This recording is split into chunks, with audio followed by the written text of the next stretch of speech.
It is Friday evening, so 24th of January.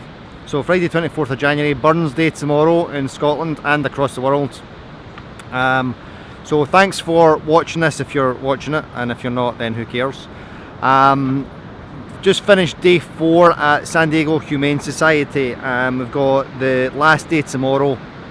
What we've been working on this week is working with the big dogs. So we've had 6 dogs we've been working with. 4 of them have been pit bulls or pit bull crosses, and 2 of them have been German shepherds or German shepherd crosses. Cola, who's one of the shepherd crosses, is probably maybe got a little bit of mastiff or maybe a little bit of Rottweiler in him.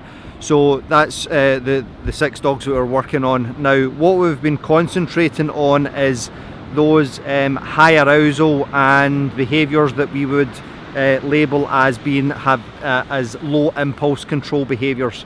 So when we go into the kennel block or we go into the kennel itself, the dog's jumping up on us, mouthing us, grabbing the leash, humping, and all those really excited behaviours. All right. So over the course of the week we did the assessments of the dogs on Tuesday. Then we started with constructional affection, which was presented by Dr. Jesus Rosales Ruiz. So if you've not looked at that, look it up. So it's constructionalaffection.com, and it's about how we use petting in order to reinforce the behaviours that we like. So I've talked a little bit about it before, but that's what we used a lot. So we did a lot of that yesterday and the day before. Now, what we've got with these dogs, and this is what we've got very often with our own dogs, and if you've recently adopted an adult dog, that we have a lot to do with those dogs. So we have the dogs show very, very, very few behaviours that we like and a lot of behaviours that we don't like. And where do we start? Okay, so the problems that we've had now, just what I'd like you to do is take the concepts or the principles of what I'm talking about and apply them to your own dogs or your clients' dogs. So we've got, how do we get the dogs calm, okay, and then how do we get the dogs out? So those are 2 broad categories. So the dogs need to get out to get exercise, enrichment, stimulation, and toileting, okay, but at the same time, if we rush to get them out and they're showing all these behaviours that we don't like, that I just explained, we are not potentially, I'm pretty sure we're guaranteed to reinforce all those behaviours, which is something that we don't particularly want.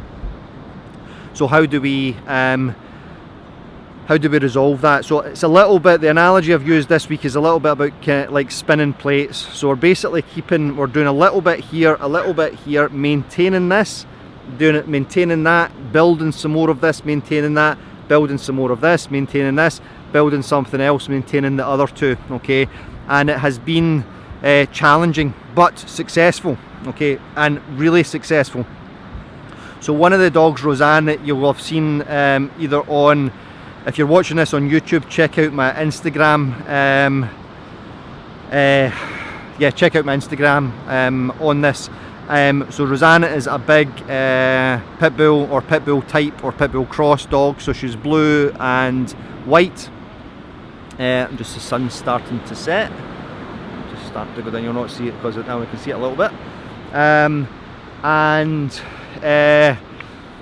She was showing a lot of these really excitable, jumpy up behaviours. Now today, so that's only 4 days worth of work. Okay, several training sessions through each day.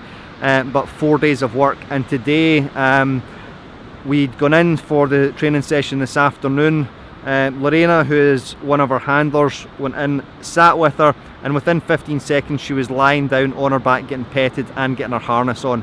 Okay, so that's not an awful lot of time that we've spent working on these behaviours, and that's now what we're getting. Okay, now if we because we've applied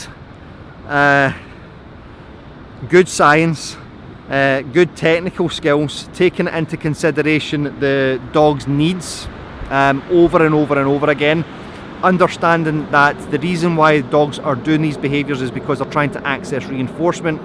reinforcing those behaviours that we like, providing that reinforcement that the dog is wanting, we get these results really quickly. Okay, now I'm going to talk a little bit about what is going on. There's a trainer potentially coming to Scotland this summer, and I will talk about it later on.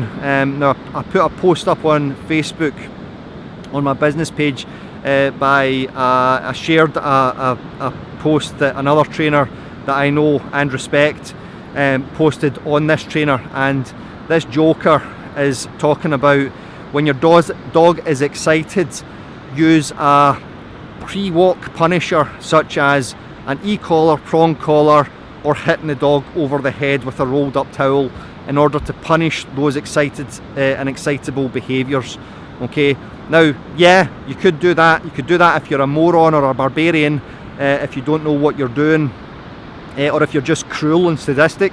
Or what you could do is you can apply really clean training like we've done this week, and within a really short period of time, that's 4 days with dogs that are really stressed out. Okay, so in a really high stress environment, within a space of 4 days we've been able to get these behaviours. Okay, and what I want to say is, like, what are you thinking?